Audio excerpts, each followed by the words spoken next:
Assalamualaikum warahmatullahi wabarakatuh. Pada hari ini saya akan menuju ke Museum Transportasi di Taman Mini. Ikutin terus ya teman-teman.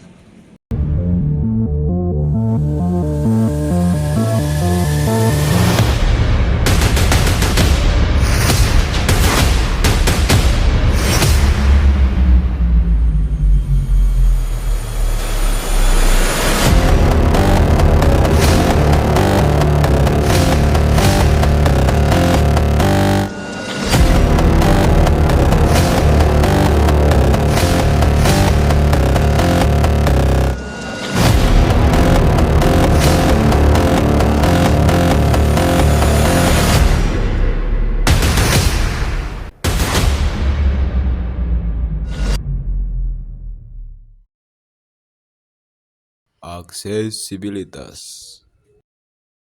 Oke teman-teman, jadi dari halte Pemuda kita langsung naik 4K ke arah flyover Jatinegara.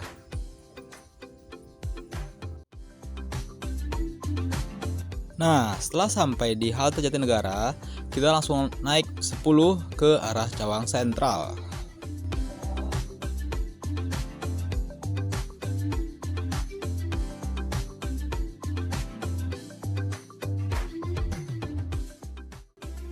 Oke, setelah sampai di halte Cawang Sentral, kita langsung naik 7D ke arah Taman Mini. Ini saya lagi nungguin, emang agak lama sih ya, tapi nggak apa-apa. Sabar aja dulu. Saya sampai juga di dalam bisnya. Nanti kita akan turun di Taman Mini Indonesia Indah pintu 3. Nah, ini adalah gerbang untuk pembelian tiket masuknya ya teman-teman. Nah, ini dia tempat pembelian tiket karcis untuk masuk ke dalam Taman Mini Indonesia Indah. Harga tiketnya sendiri yaitu berkisar 25.000 dan hanya bisa dilakukan menggunakan QRIS. Tidak bisa menggunakan cash ya. Dari tempat pembelian tiket tadi, kita akan menunggu di depan dan akan ada shuttle bus yang datang menuju ke arah pintu utama Taman Mini. Dari pintu utama kita akan berjalan kaki lurus jauh 500 meter ke arah halte selatan.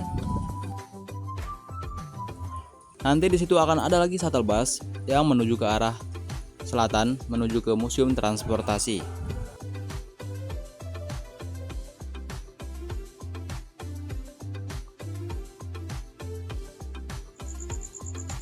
Ini emang agak nggak jelas sih, kalian boleh skip aja. So ganteng deh. Akhirnya setelah perjalanan yang cukup panjang banget, kita sampai juga di depan museum transportasinya guys. Nah, ini dia loket pembelian karcis untuk masuk ke dalam museum transportasi. Harga tiketnya sendiri berkisar 10.000 saja teman-teman. Sangat worth it bukan? Sejarah Museum Transportasi. Assalamualaikum warahmatullahi wabarakatuh. Perkenalkan, nama saya Rigal Adha Rofas. Saya dari Universitas Negeri Jakarta, Fakultas Ilmu Sosial dengan Prodi Usaha Brand dan Wisata. Nah, pada hari ini saya berada di Museum Transportasi teman-teman. Teman-teman tahu nggak sih apa itu Museum Transportasi? Museum Transportasi adalah salah satu museum yang berada di Taman Mini Indonesia Indah, Jakarta Timur. Museum ini dibangun untuk memberikan wawasan kepada masyarakat tentang perkembangan dari sejarah transportasi yang ada di Indonesia dari masa tradisional hingga masa modern. Nah, museum ini diinisiasi oleh Kementerian Perhubungan Republik Indonesia dan bekerja sama dengan Yayasan Harapan Kita. Tujuan dari museum ini adalah untuk mendokumentasikan sejarah perkembangan dari transportasi yang ada di Indonesia. Nah, pembangunan museum transportasi ini didirikan pada tahun 1985 dan diresmikan oleh Presiden Soeharto pada tahun 1991, 20 April. Nah, teman-teman, kalian tahu nggak sih kenapa Museum Transportasi ini didirikan? Yang pertama itu untuk melestarikan sejarah transportasi, dokumentasi perkembangan transportasi di Indonesia, mulai dari masa tradisional hingga modern. Yang kedua, edukasi untuk generasi mendatang, memberikan wawasan kepada masyarakat, khususnya generasi muda, mengenai peran transportasi dalam perkembangan ekonomi, sosial, dan juga budaya yang ada di Indonesia. Ketiga, menunjukkan keanekaragaman moda transportasi, memamerkan koleksi moda transportasi darat, laut, udara yang pernah digunakan di Indonesia, sekaligus menggambarkan transformasi teknologi dari masa ke masa. Lalu selanjutnya adalah untuk meningkatkan kesadaran tentang pentingnya transportasi, menyoroti peran penting transportasi dalam pembangunan bangsa, termasuk perdagangan, konektivitas, dan mobilitas masyarakat. Dan yang terakhir adalah untuk sebagai sarana hiburan dan juga wisata edukatif. Menjadikan museum sebagai tempat rekreasi yang edukatif, menarik, dan interaktif untuk semua kalangan. Daya tarik Museum Transportasi.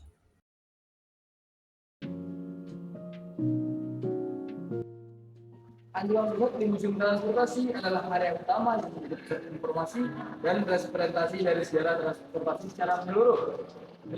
Fokus utama dari anjuran luhur ini adalah untuk menampilkan sejarah perkembangan transportasi di Indonesia secara keseluruhan, dan juga memberikan gambaran tentang peran transportasi dalam membentuk peradaban dan konektivitas di Indonesia.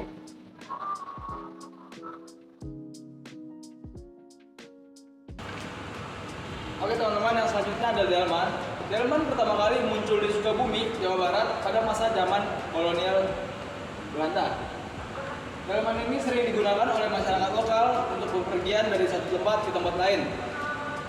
Mayoritas yang menggunakan delman ini adalah ibu-ibu yang ingin pergi ke pasar dan juga ya sejenisnya. Oke teman-teman, yang ini adalah Andong. Andong Yogyakarta adalah kereta kuda tradisional yang mulai digunakan pada masa kolonial Belanda. Awalnya untuk transportasi bangsawan dan pejabat dari Yogyakarta ataupun keraton. Kini Andong telah menjadi ikon budaya Yogyakarta yang digunakan untuk pariwisata dan acara tradisional.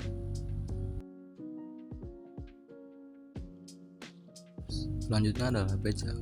Becak adalah salah satu alat transportasi tradisional di Indonesia. Pada umumnya, becak memiliki 3 roda. Dulunya becak ini sering digunakan oleh masyarakat Indonesia. Tapi pada tahun 1980, Kota Jakarta melarang secara resmi penggunaan becak karena dapat mengganggu arus lalu lintas yang sering menurunkan ataupun menaikkan penumpang secara sembarangan.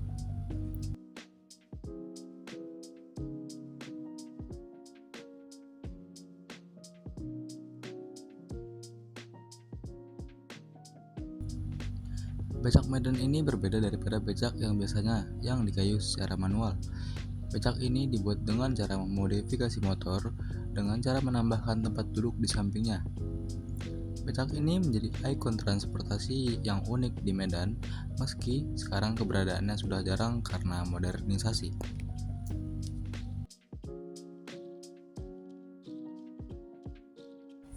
Kalau yang ini adalah becak Pekalongan. Becak Pekalongan ini memiliki tempat duduk di depan supir agar penumpang dapat menikmati pemandangan dari depan. Cukup unik ya teman-teman.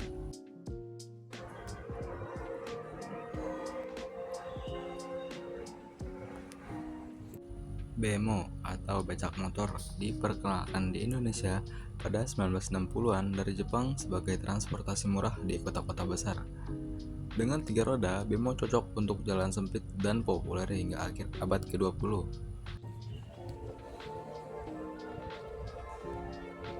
Kalau ini adalah papan nozzle.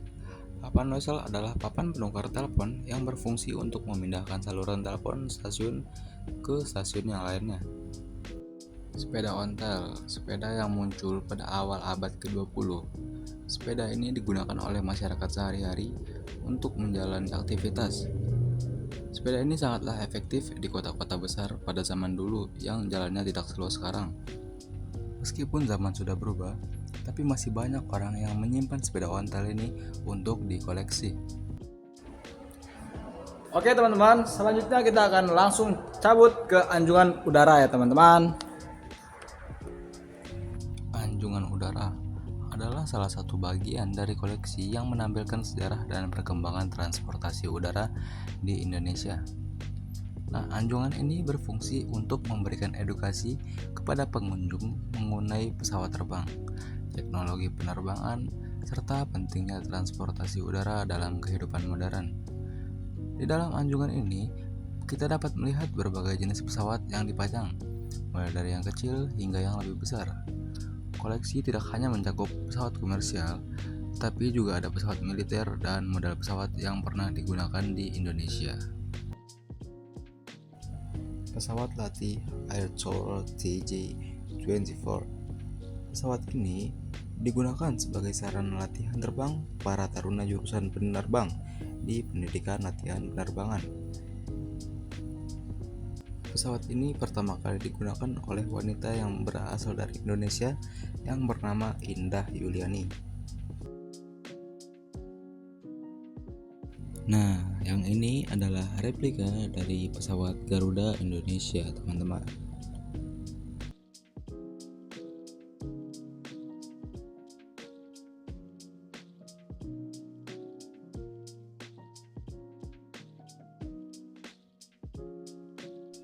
Anjungan laut di Museum Transportasi ini menampilkan berbagai aspek transportasi laut yang berperan penting dalam konektivitas antar wilayah kepulauan di Indonesia. Di sini, pengunjung dapat melihat replika kapal, model pelabuhan, dan informasi terkait perkembangan transportasi maritim dari masa ke masa. Oke, yang ini adalah tali temali bahari. Pengetahuan dasar yang seharusnya anak buah kapal pahami. Dari bentuk dan segi fisiknya berbeda, maka kegunaannya pun juga berbeda. Bisa dilihat.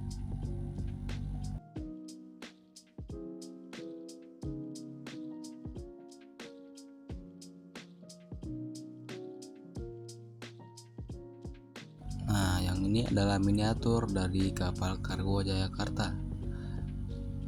Kapal ini adalah jenis kapal yang membawa muatan dari pelabuhan satu ke pelabuhan yang lainnya. Jenis kapal ini biasanya mengangkut muatan yang bersifat umum. Kapal ini sering digunakan oleh pedagang yang ingin mengangkat muatan karena harganya yang murah. Sampai 90% pedagang memilih kapal kargo dibandingkan dengan pesawat terbang. Ini adalah beberapa koleksi yang ada di Museum Transportasi di Anjungan Laut.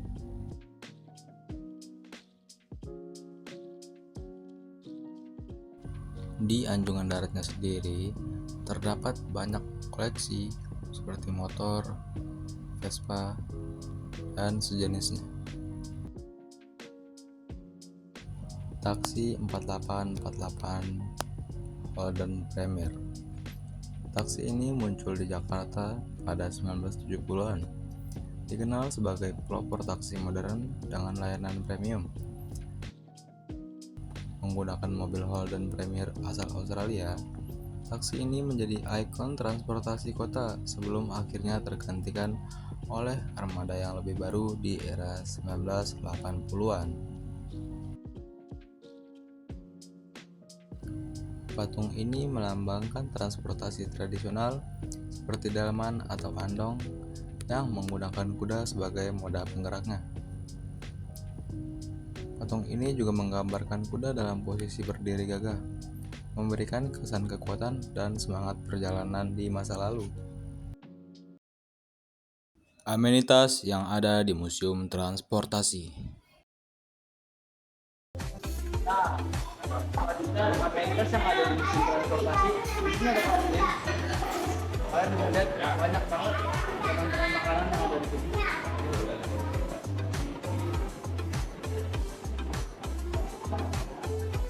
Lalu di sini juga ada musola yang bisa digunakan bagi para wisatawan yang ingin sholat. Lalu amenitas selanjutnya adalah toilet. Toilet digunakan secara gratis untuk umum juga. Nah, yang selanjutnya adalah loket untuk menaiki wahana kereta api yang ada di Museum Transportasi. Untuk biaya sendiri bisa kita lihat di sini. Untuk tiket masuk berharga 10.000, tiket kereta keliling 10.000, tiket pesawat Garuda 5.000. Bisa menggunakan cash dan juga QRIS. Nah teman-teman, ini dia wahana kereta apinya.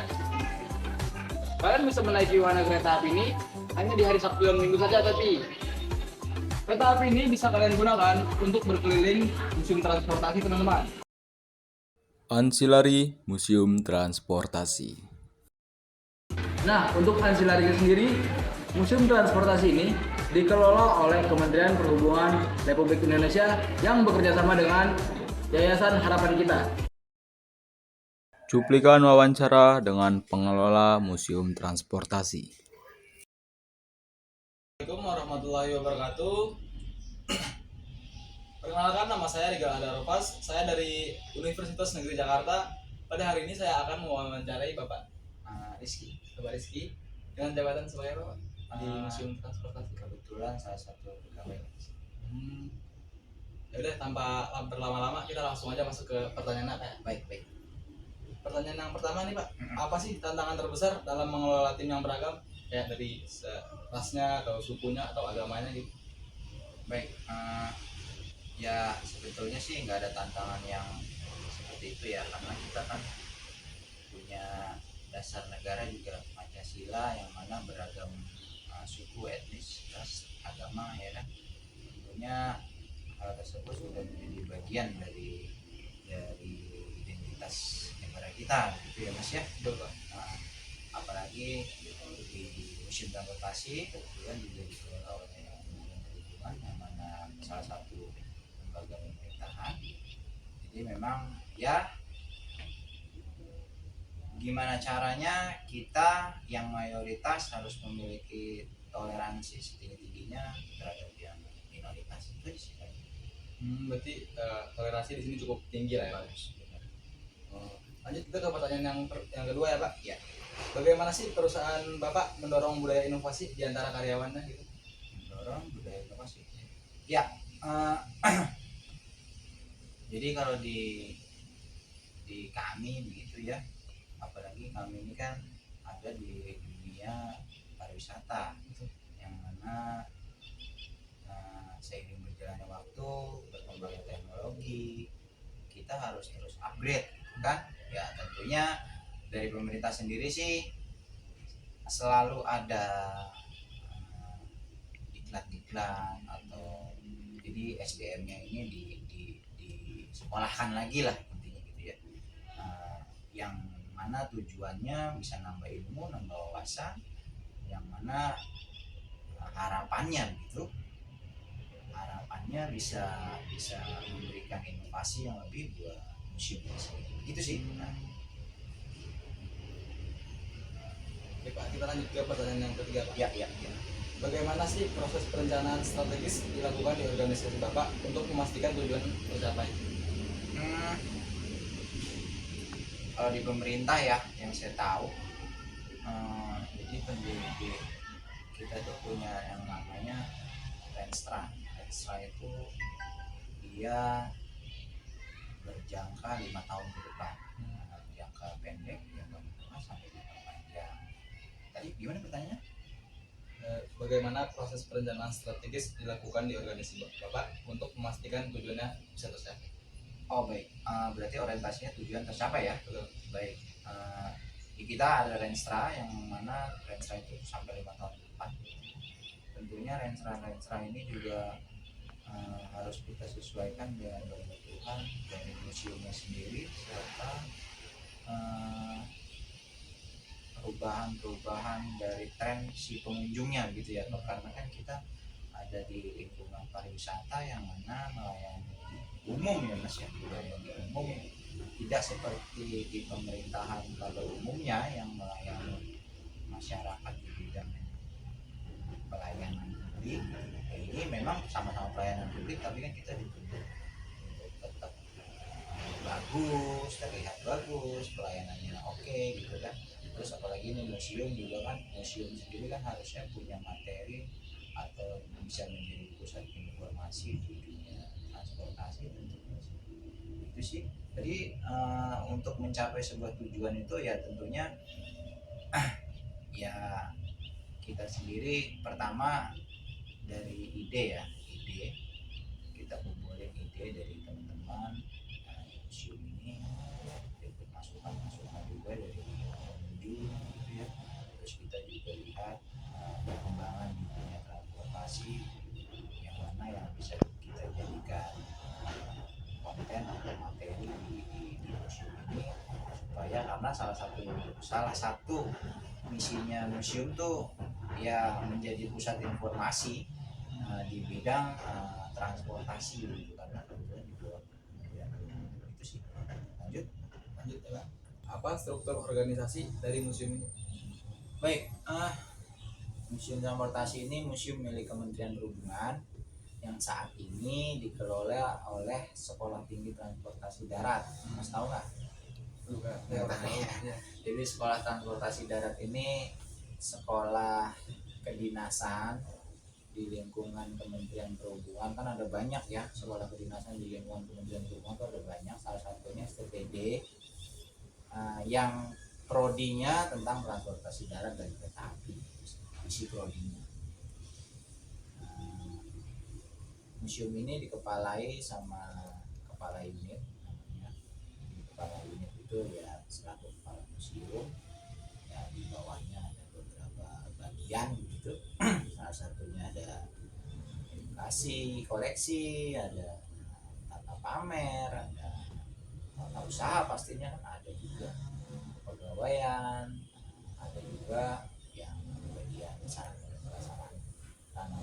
dan prasarananya lebih ke kayak gedung, peralatan kantor, pengelolaan parkir negara gitu.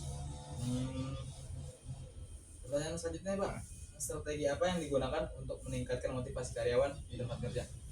Motivasi ya? Iya, biar lebih termotivasi karyawan nih. Tentunya